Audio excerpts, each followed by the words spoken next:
Blacks in Technology. Blacks in technology. Blacks in technology. Blacks in technology. Blacks in technology.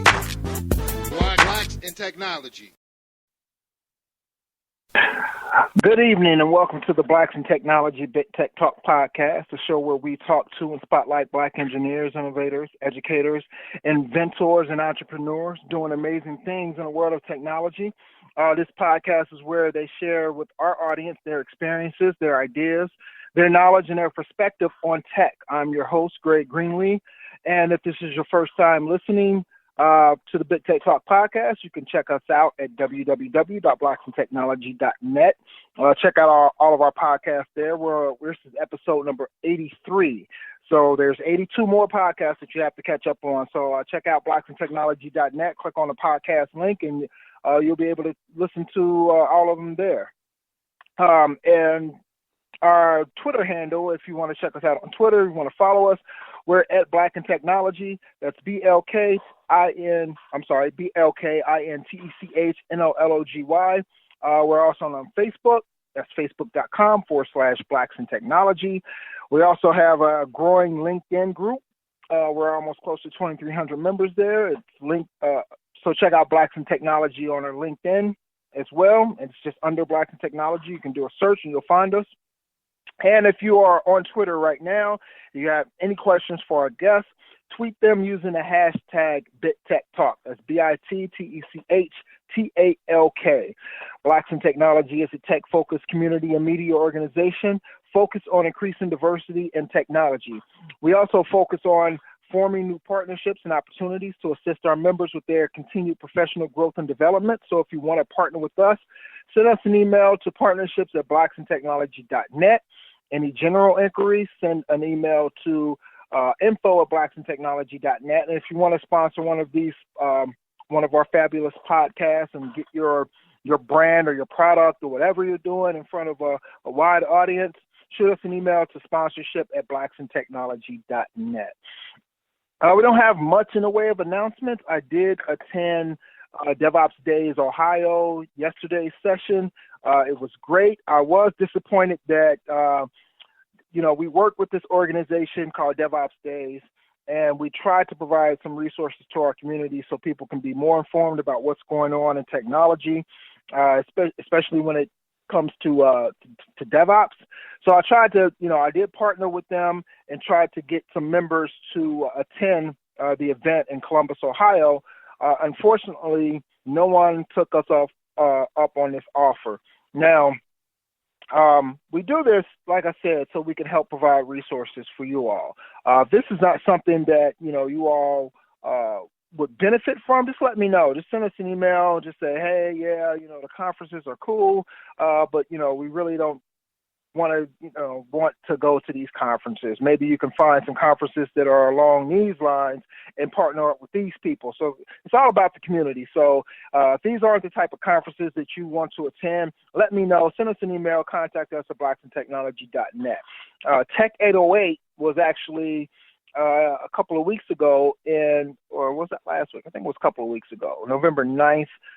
In New York, we did send some members to that. So it seems like the trend is more of the entrepreneurial type of conferences seems more appealing. I will continue to push, the tech conferences until, the community lets me know otherwise.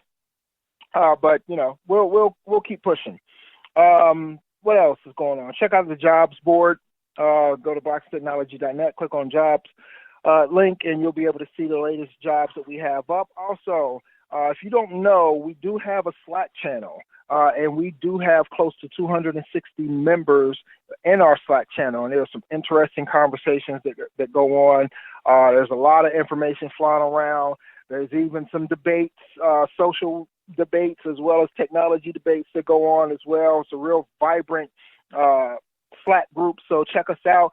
Just go to blacksintechnology.net if you want to. It's an invite only, so we have to invite you, but it's an automated process. So if you go and to blacksintechnology.net and do a search for Slack, it'll pull up the invite form. Just fill out the invite form, and you'll automatically get an email within 5 minutes saying you've been invited. So check us out there on Slack. So tonight, we're going to get to our guest right now, Rod Robinson. Rod is the founder and CEO of ConnXus, which is a cloud-based supplier relationship management platform that streamlines the management of corporate supplier diversity programs.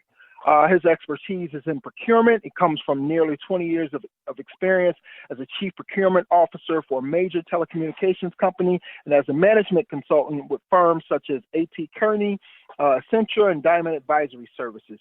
He has also worked for Price Waterhouse and Deloitte, where he earned his CPA credentials. And I do want to say I met Rod.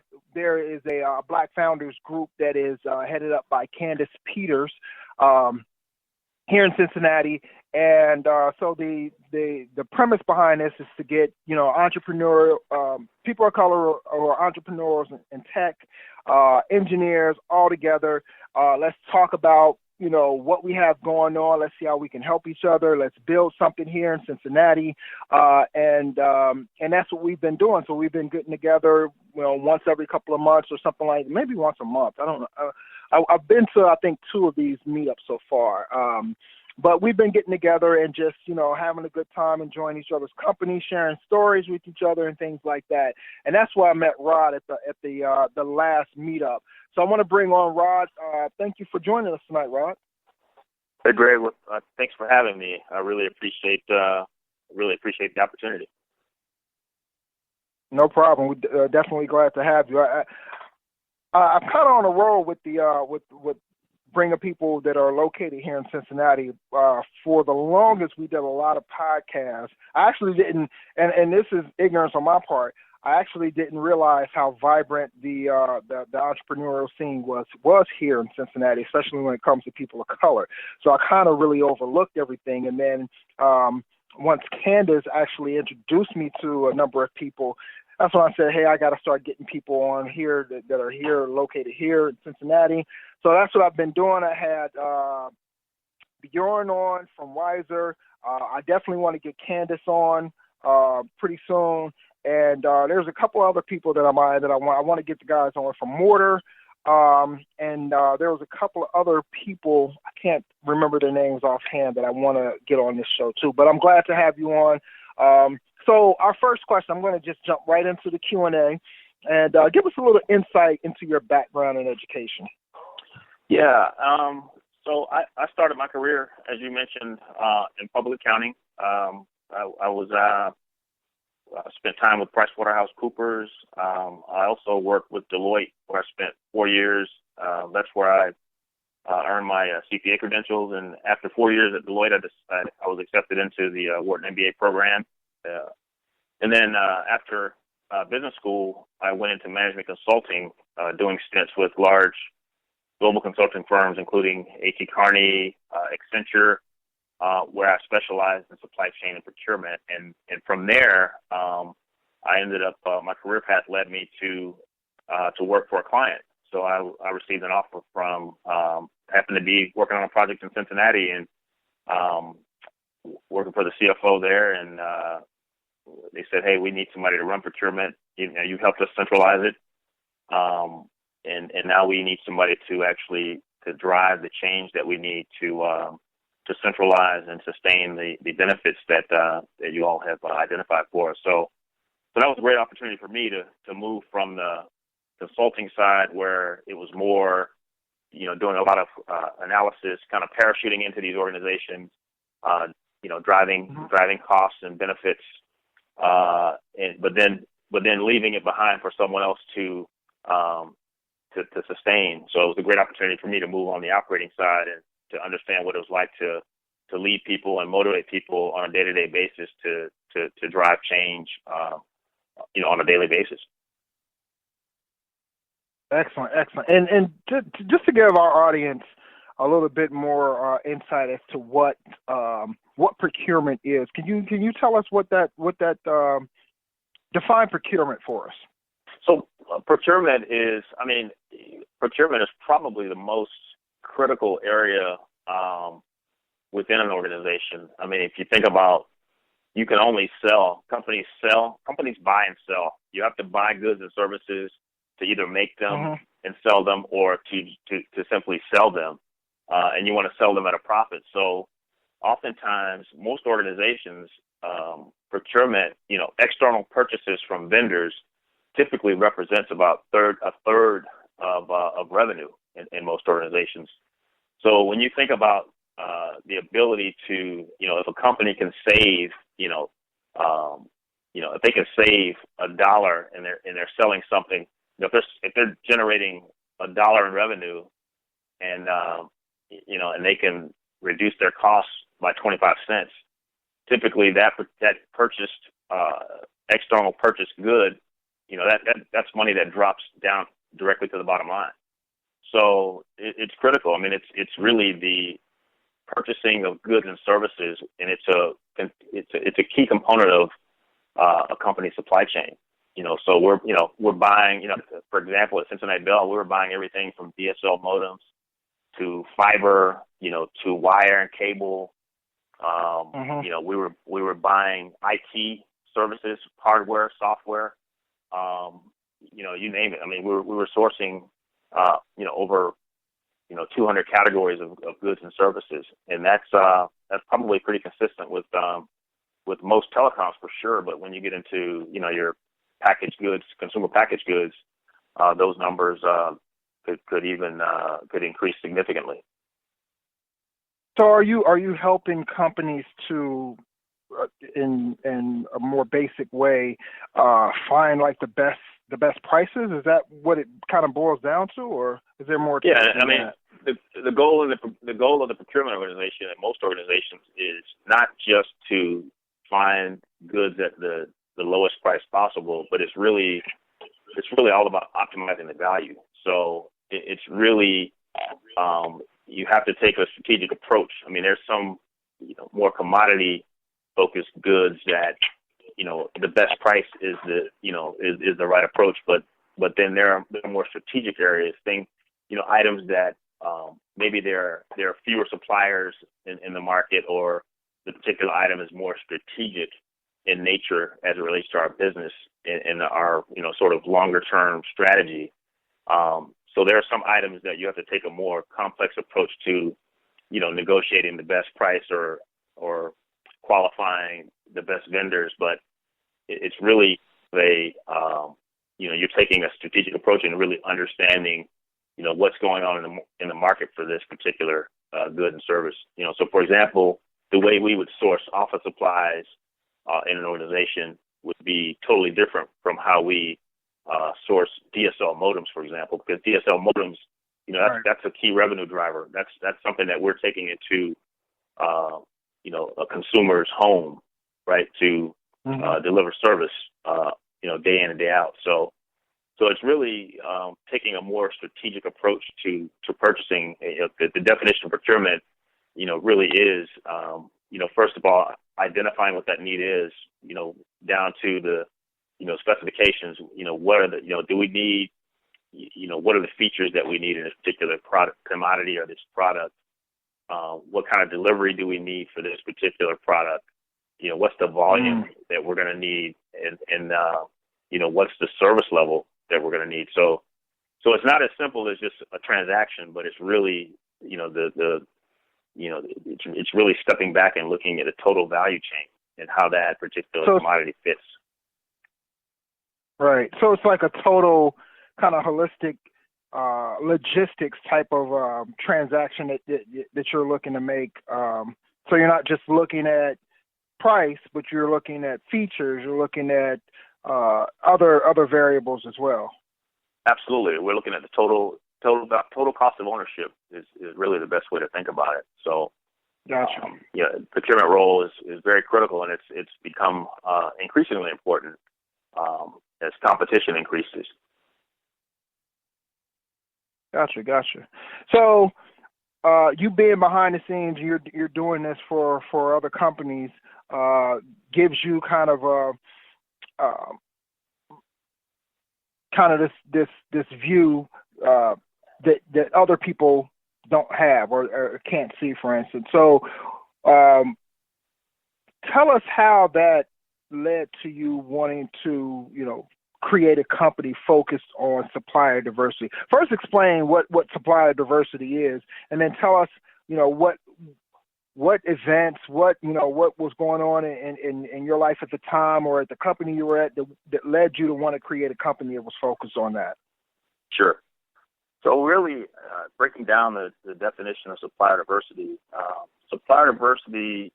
is, I guess the best way to describe it or define it is it's really a proactive, and I'll come back to that word, but it's a proactive process that encourages the use of minority-owned, women-owned, veteran-owned, LGBT-owned, service-disabled veteran, historically underutilized businesses, as well as SBA-defined small businesses. And I throw in, those categories because diversity is defined pretty broadly these days. When a company says, we have a supplier diversity program, it doesn't just limit them to focusing on, one particular, ethnic group, but it's a number of groups. It's all about, really, at the end of the day, supplier diversity is really a small business movement because small businesses, they're the economic engine of this country. You really don't have to argue with anybody about that. But diverse suppliers, those categories that I just described, they represent such a significant portion of small businesses. Small businesses are 98, 99% of all businesses, the 30 million businesses that make up the economy, in the U.S. And so diverse suppliers historically have been underrepresented, but they represent such a large chunk of businesses. So that's why this movement is so important to so many organizations. Excellent. I guess, and so that was really the driver. So just kind of adding on to that. So as a consultant, having this great backstage pass, working with Fortune 500 companies, getting this exposure across a number of industries, you see it time and time again when we were hired to come in and do a strategic sourcing initiative. We were looking at the company's total purchases.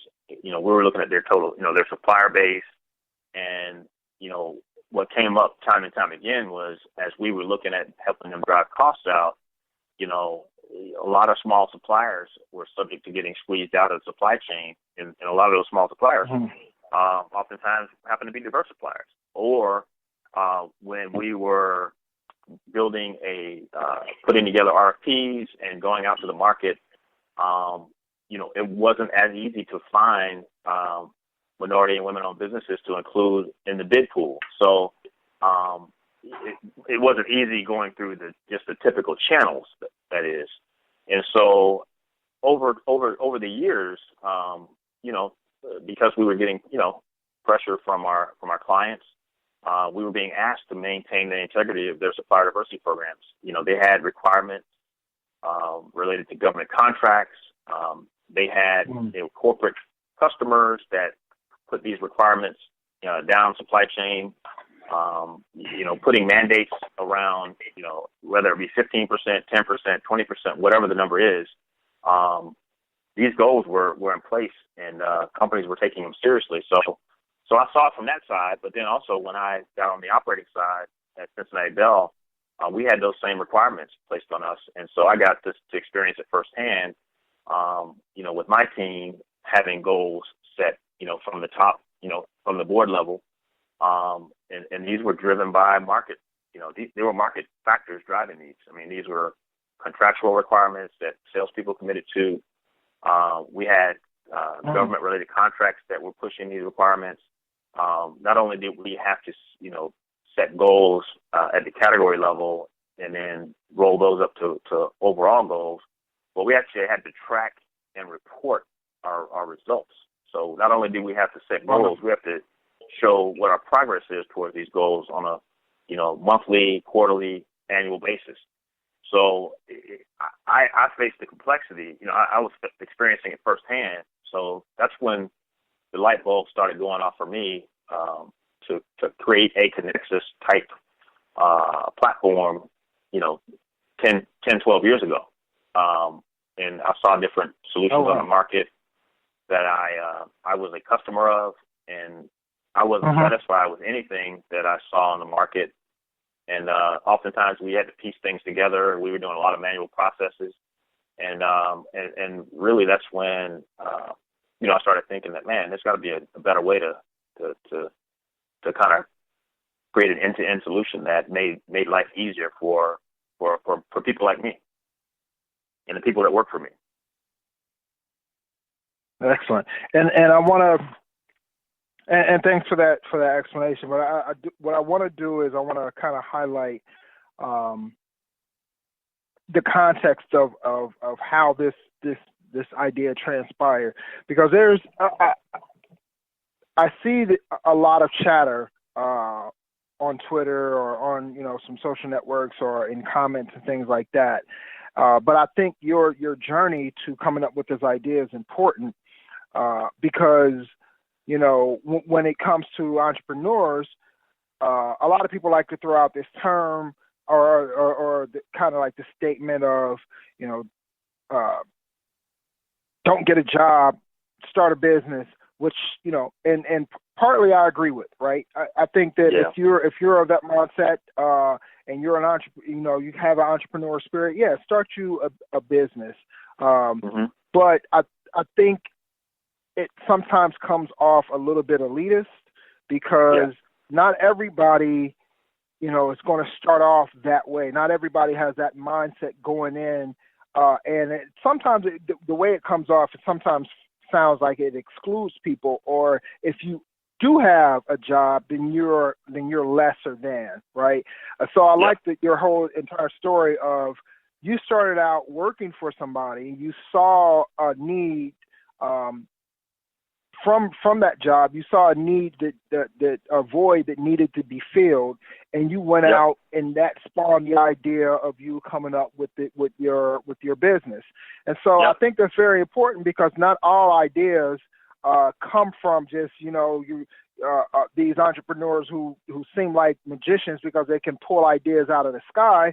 Sometimes it's just a person who is working in that field or in that industry, and they come up with these ideas while they're working, because working at these places allows them to see where these voids are, and then that allows them to come up with the ideas to fill them. So I think that's very important.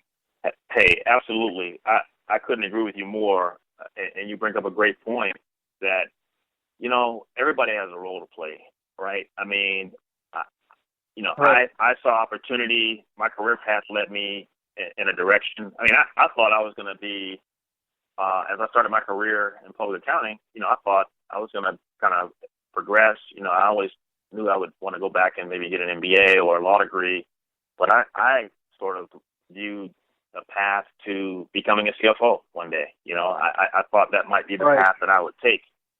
In fact, to be honest with you, as I went into my consulting career and ended up working in supply chain, I actually frowned at that, right? I was, admittedly, one of those MBA types, and you may call it an elitist attitude, but I was feeling like, why am I working on supply chain projects? I'm coming out of work, and I want to work on strategy projects, right? And I had a lot of colleagues who were the same way. But I ended up working on a sourcing project at FedEx. I spent a year of my career sourcing everything from office supplies to aircraft engines at FedEx when I was at A.T. Kearney. And I tell you, now I look back on that, and I really feel like that was the best experience I could ever gain. And if it weren't for that, I wouldn't be in the position I am now, doing what I absolutely love. So I think you have to follow your path. You have to follow your passion. And sometimes, you're going to end up on assignments that maybe no one else wants, but those paths can lead to unique opportunities, right? Those opportunities that uniquely qualify you maybe 5, 10, 15 years later to do something. So everybody's not going to, drop out of Harvard and start Facebook, right? I mean, that's just not the way life works. But I also look at the great team that I've assembled. Just give you a great example. My COO, Daryl Hammett, is, just has been just an absolute, probably the best find in the company, because he brings a bundle of skills that he has, accumulated over his career as an executive at Luxottica. He was probably the highest ranking African American at Luxottica Retail. They own a number of brands that you may recognize, like Oakley and Lens Crafters. Right. But those skills, because he was heads down achieving in his corporate role, it positioned him to be in a position to actually come work for a startup, right?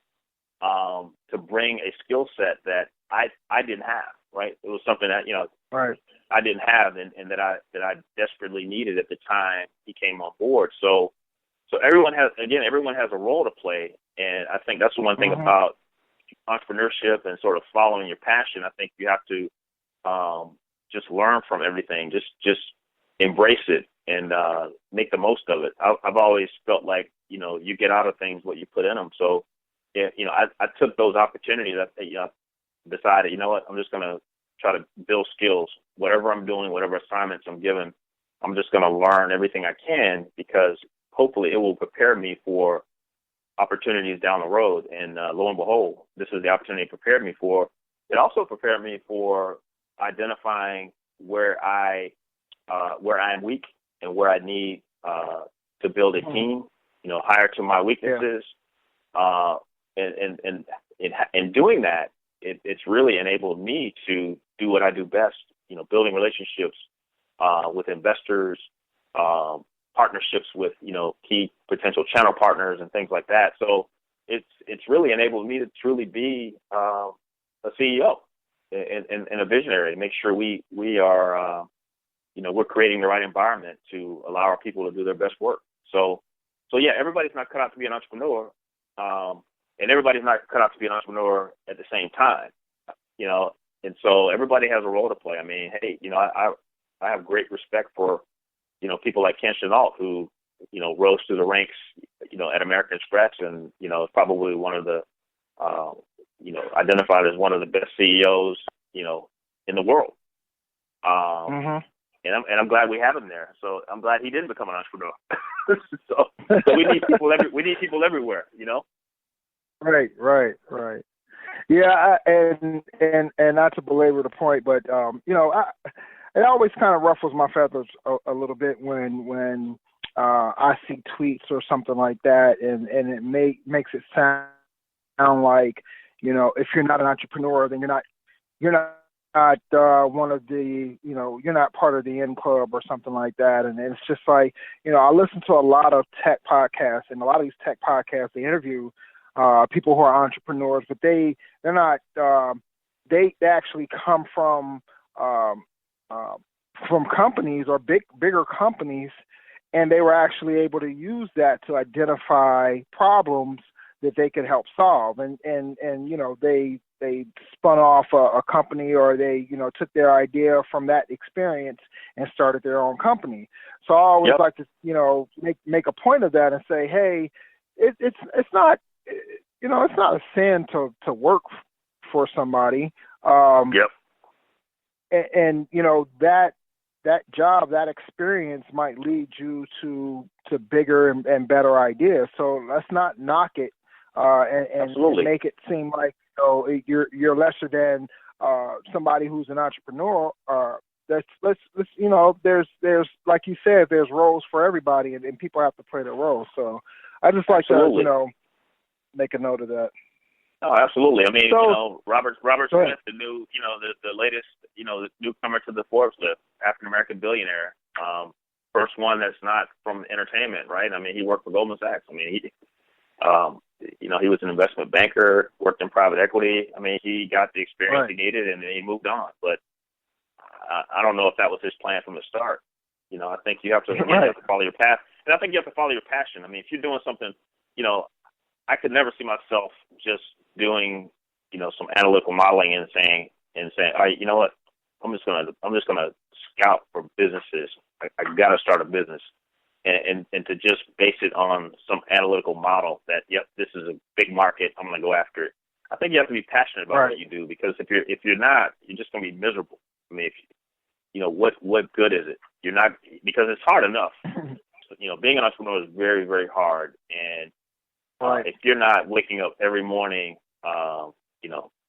jumping out of bed and ready to get to it, having this real, fire in the belly for what you do, you're just going to be miserable, and nobody's going to win.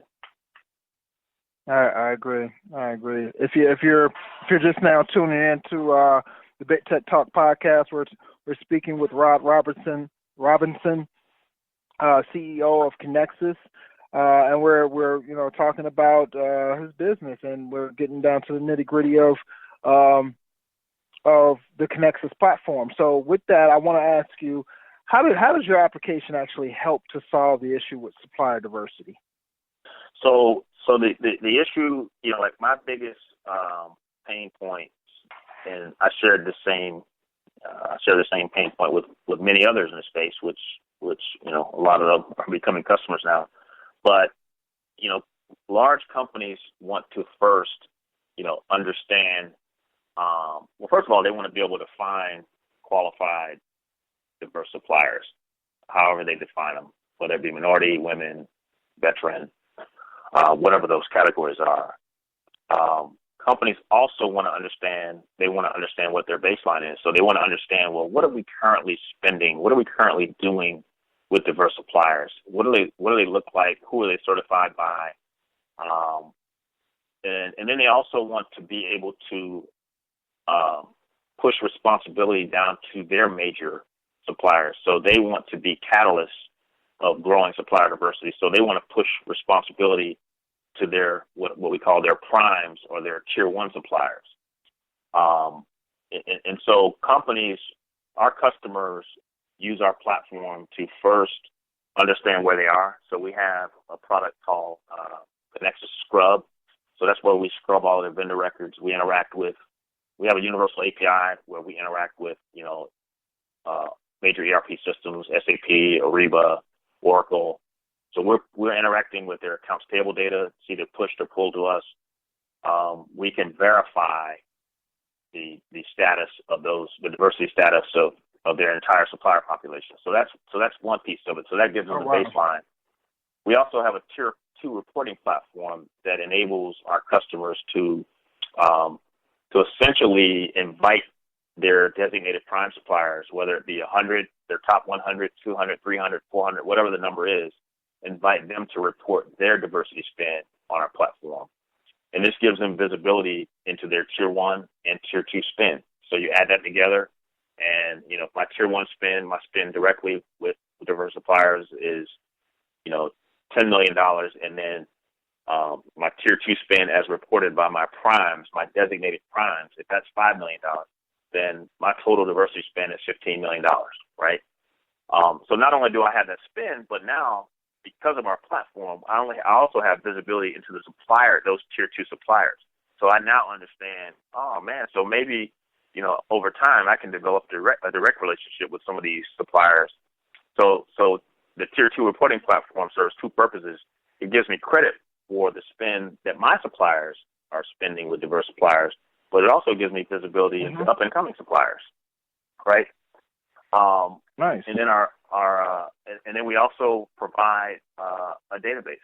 So because we're doing Scrub, because we're aggregating suppliers, we're capturing all their certification information, we're capturing all this information that's relevant to our customers, our enterprise customers. This results in a rapid growing database, which is now at about 1.7 million diverse suppliers. So think about it think of it as Google for supplier diversity. I can go on our platform and I can search for, IT vendors. I can search for diverse transportation companies. I can search for diverse, promotional companies that provide promotional items, marketing agencies, over 400 categories. And I can search by geography. I can search by category. I can even search by who they're certified by. And so that gives our customers the ability to do outreach. It gives them the ability understand what their spend is, and we deliver it to them in a nice dashboard, because we also provide them with a supplier registration portal that's white labeled. So, for example, McDonald's is one of our customers, and so if you wanted to register to do business with McDonald's, you go to their supplier page, and we manage all that on the back end. Very nice. So really, Very nice. it's really an end-to-end solution that really solves the problem that I had when I was I was head of procurement of a large company, and looking as I look back, I'm like, man, I wish I had the ConnXus solution back in the day. Excellent. So, a scenario. I'm a major company looking or I'm seeking diversity in my supply chain. Walk us through how that happens within your application. So a great example is we had a customer who discovered that they knew they were going to be spending a lot of dollars over the next few years in information technology. And they weren't satisfied with the number of diverse IT vendors that they were doing business with. So they actually used our search engine, our database, to search for IT vendors. And so after doing a broad search, they came back with over 1,000. But after applying their specifications and their criteria, the field was narrowed to about 300 IT vendors. And this was across, as it relates to them, this was across about 13 or 14 different IT disciplines. And so they were really happy because they knew that they were going to be, again, spending millions and millions, tens of millions of dollars over the next few years. And so now they had, a access to a database and really a list that really was carved out of the database because they identified some of these suppliers. In fact, they actually even met with some of the top firms that they knew that they had some immediate opportunities for. But essentially, as they were going to be going out for bid, they said, hey, you know what, we're happy because now as we go out and put RFPs together, we have a really nice pool of suppliers to include in the process that we wouldn't have had otherwise. Very nice. Very nice. So how do minority-led and women-led and even veteran-led, et cetera, how do they sign up for your platform? Like, how do they get into that pool of vendors? You know what? It's very simple. Go to ConnXus.com, and the website is very user-friendly. In fact, we're really excited because we recently relaunched our site, and this was after taking feedback from both buyers and suppliers. They can actually, it takes about 15 minutes to create a profile, maybe even less than that, maybe 10 minutes to build a profile. If you're identified as you're creating the profile, if you're minority owned, you can actually even upload your certifications. The system will guide you through the process. You can actually select the relevant categories for your business. If you're an IT firm, you select that. You select this particular disciplines. And what's nice about it is once you develop that profile and upload, the relevant documents, any company that has a profile on our platform, and that's probably about 70 companies now, 70 enterprise customers, so 70 Fortune 1000 companies on the platform, and that number is growing every day. Any company that has identified that category as a need would get an alert that your company is registered. What's also nice about our platform is that our customers can actually post bid opportunities. So we actually have a very active opportunities section on our site. And, I was just looking at it the other day, and there are construction opportunities, there are IT opportunities, there are healthcare opportunities, there are financial services opportunities.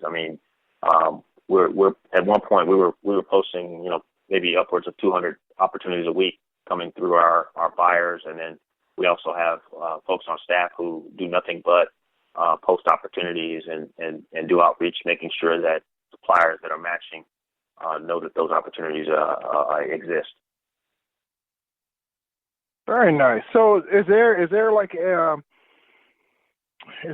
a criteria for vendors to be able to sign up, or is it just as easy as, I have, for instance, can a one-man IT shop, for instance, who specializes in, say, for instance, architecting cloud technology or something like that? Absolutely. And absolutely. He can sign up as well. So there's no, Yep. You have to be at least 10-man shop or anything like that in order to sign up. Nope. Some customers, some of our customers are pretty adamant about, they're only looking for companies that are certified by, a particular agency, whether it be NMSCC, right, WeBank, or whatever. But then we also have a lot of customers who say we simply want to find good suppliers, because we may be able to link those suppliers up with, one of our larger primes to be a partner. Mm-hmm. Or if we find a supplier that has a unique talent, then we want to connect with them, because, if it's important for them to be certified for us to count the spend, then we'll help them get certified. In fact, we have someone on staff who can help with that process as well. So we can actually help guide you through that process. So we have companies that are registered that are, one person, two people, three people, consulting shops, that are, maybe they're very specialized, and because mm-hmm. the skill set is so unique, they're in a great position. Very nice. I like that. I like that you, that your company included, helping to get people certified, because, that's a way to actually onboard people to your platform. It's not like, hey, we're going to just turn you away. It's like, hey, no, we're going to help you get certified so that you can be a part of this platform in order to get to business through us. So I think it's very nice. Very nice. Yeah, we're, so our motto is supplier diversity made. Our motto is supplier diversity made simple, and we want to remove, we want to remove the barriers. We want to make it easier, and so we'd rather you be in, because if there's a unique skill set, talent, let's help you develop that, and let's help position you to take advantage of that. Excellent. So how does the platform make money? So we don't. There's no cost for suppliers. So a supplier can actually create a profile on our site for free. And again, we want to make it as simple as possible. We generate all of our revenues generated from the enterprise customers. And it is a subscription model. So we're essentially a software as a service. Right. And we generate revenue from our 4 key products, which is our data scrub, our tier tracker, our registration portal, and our search engine. Those are our four key products. Excellent. So, and you recently closed a round of funding. So congratulations about that. I think it was a few months ago when you did that. How will this round of funding allow your company to grow? Yeah, we raised $2.5 million. We closed that round a couple months ago, and it opened up. What was nice about it is all of our early investors came back to the table, and then we also welcomed a new investor, Techstars Ventures, out of Boulder, Colorado, and we're excited because that up till that point, we had most of our growth was really organic. It was all referral based. But now having this funding enables us to expand our marketing, our sales, and then also we're augmenting our software engineering team. So it really allows us to really spread the ConnXus gospel, if you will, increase brand awareness, and really just continuing to raise the bar on our product. Excellent. So can you shed a little bit of light? We're Blacks in Technology. Of course, we have a technology audience. So can you share a little bit of light on your technical platform? Like what are you using to power the platform? What hosting platform are you using? Why did you decide on these specific platforms? Can you give us a little bit of insight on that? Absolutely. And this is another area where, a lot of people ask me, they say, man, so, how did you start it? And are you a coder? And, all this talk about, getting more minorities involved in coding and software engineering, which is great. Frankly, I think there also needs to be focus on, around just pure leadership and understanding how to identify talented people, right? And building a team. Right. Because I'm certainly not a technical person, but really when we built the beta product, I knew what I wanted. I didn't know how to code it, but I knew how to find the right people to build it so I could sell it. But I've been learning a lot from our bang up development team and our operations team. But our primary client-facing application is a single-page JavaScript, and we have an underlying API, and it's really Linux, Apache, MySQL, PHP stack. So that's really kind of what the base of our platform. And again, we're a procurement platform, so it was important to have a universal API because when we first started, we were focused. We were only able to receive flat files of data, but now having a push-pull API enables us to provide flexibility to our customers. Depending on what their setup is, if they have firewalls and things like that. But so that's really that's really it. Again, we try to keep it simple. The API is an easy interface in the B2B, B2B client system. So. Right. Can't go wrong with the LAMP stack, man. That's Yep. Been in use for quite some years, and it's been that way for a reason. So. Yep. Excellent. And we're housed on AWS. I was just gonna say we're housed on AWS cloud hosting platform. Okay. Nice. It's good to hear that minority-owned businesses, tech businesses, utilizing the cloud platforms out there. So it's always nice to hear. Excellent. Yep. So what do you think? You've been at this for quite some time now, and I'm pretty sure you have your ups and downs throughout this journey. So what do you think it takes to become a successful tech entrepreneur? You got to have a ton of passion. Mm-hmm. You got to have 2 tons of patience, and you have to have an infinite amount of perseverance. It is extremely hard.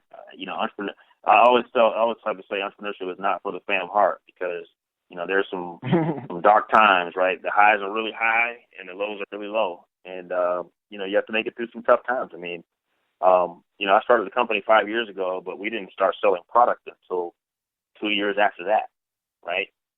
Oh wow. We was giving it away free and getting feedback, and that was only one product, right? It was concept. Nothing ever happens as fast as you think it will. You always need more money than you think you do. So you really have to have a passion for the problem you're solving. I think you have to love what you're doing. That's what I was saying before. I mean, this is not something you can just say, I don't want to work. I don't want to work for anybody anymore. I'm gonna start my own business because at the end of the day, you're always gonna be working for somebody anyway, whether it be your board or investors or your customers. So you are working for somebody. So that's why I don't really buy the whole elitist, entrepreneur versus non-entrepreneur, because at the end of the day, if you're not happy, then it doesn't matter. You can be I'd rather be a happy, in my corporate job than be a miserable entrepreneur. Hey, don't let Dame Dash hear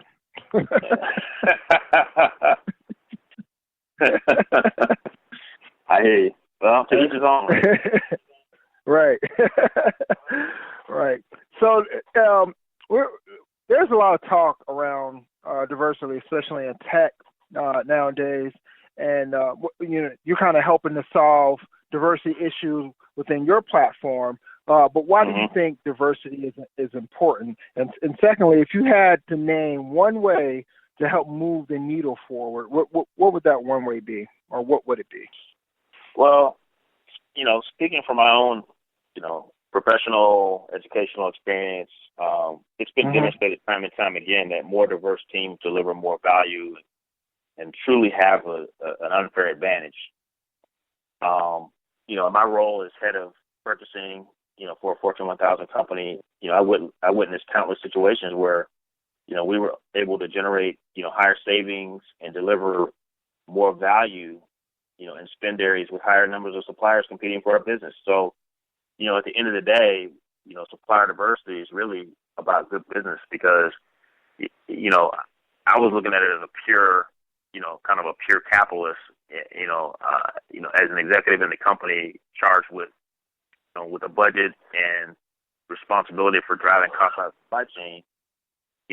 Supplier diversity was great, but I wasn't going to do it at the expense of spending more money and overshooting my budget. So, when you introduce new suppliers to the process and help develop new suppliers, you're basically increasing competition for that particular category and for that industry. So you're doing the market some good by doing it. So it's really just good business. It's just smart. It's just smart business. So I think, I like that. In tech, diversity in tech, at the end of the day, it shouldn't only be about creating, situations and setting the stage for one of the easier ways to do it. And I actually wrote a blog about it about a month ago, talking about how supplier diversity could be a quick way to make sea change, because at the end of the day, if you think about it, I was hired by Cincinnati Bell, and I happened to be a vendor, and working with, I was a supplier to the company, and I was a talent that was identified in a vendor situation. So it's almost like they got to try me before they brought me on board. Well, diversity in tech could be much the same way. Just imagine, Facebook or eBay or Google, some of these organizations, they hire a lot of folks, but just imagine if they and they may be doing this, I don't know, I'm just using it as an example, if they were to put some focus around supplier diversity and maybe leveraging, minority IT firms, for example, maybe what comes out of that is not only are they helping to support an organization that is already likely hiring diverse resources, but it could also help them identify talent that they may want to hire, right? It may be a situation like, hey, another Rod Robinson at Cincinnati Bell, where they liked the work I did, so they said, hey, you know what, we want you to come in and run this, or we want you to come and do this. So, so I think that supplier diversity could be, it could be a great. I think companies need, a 3-pillar strategy, right? I think the customer diversity is already there. Minorities definitely consume technology. So it's the customer diversity in the customer base, diversity in the employee base, and diversity in the supplier base. It's really a 3-legged stool. It's always the way I've looked at it. Excellent. Thanks for that explanation. I think it's really, really powerful. Some of the points that you made there, and in saying that diversity overall is just good business. It allows for that competition that you might not have had you not sought out that diverse supply chain. So I think, and I think the comparing that, and modeling, what you're doing in supplier diversity and how that can be used in technology as well. I think that's I think that's very good. As a matter of fact, I would love for you to send me that blog post. I would like to, Sure. take a look at it and read it and share it with our audience. So Sure, love to. So how many employees do you have now at ConnXus, and secondly, are you hiring? We actually we have 15 employees now, and then yes, we are hiring. We're currently, again, we're going to be augmenting our engineering team. We're going to be hiring some. I think we're going to probably have one or two jobs we're looking to fill in operations. And then we're also hiring for a controller. And nice. and we're at 15 now, and I could easily see us getting to by the end of our fiscal year next year. I could see us probably almost double that. Very nice, very nice. So last but not least, before we get out of here, what's next for ConnXus, and then what's next for you? Do you have any plans in the future to maybe start another business? Well, what's next for ConnXus is hyper growth. We're really excited about our growth in the pipeline and some customer relationships that we've developed that haven't been announced yet, but so we're really excited about that as the weeks roll on, we'll be bringing new customers on board. We'll be rolling out a new product early next year, and then we'll be making several enhancements and adding features to our platform. And that's just going to be, our development never ends, right? I mean, we're continuously gaining feedback from our customers and continuing to just raise the bar on our solution. And but what's next for me? I mean, it's interesting. I like to solve problems right now. I'm just focused on just making the ConnXus experience as just exceeding customer expectations and making supplier diversity simple. If we haven't solved all the world's problems, by the end of the day, I'll think about that when we get there. But right now, I'm all focused on growing ConnXus as big as it can be. Excellent. And much success in the future. And congrats on what you're doing. And like I said, much success. We definitely are looking forward to seeing how ConnXus grows in the future. And if you need anything from Blackson Technology, we're definitely there to help you out. So don't hesitate to call on us. We're always trying to help spotlight people of color in technology and spotlight what they're doing. So we're there for you. Well, hey, I appreciate that, and I'm sure we'll stay connected and let's figure out what we can do together. Excellent. Thanks a lot, Rod. Thanks for taking the time out to join us tonight. Hey, thanks for having me. Appreciate it. Absolutely. All right. Take care.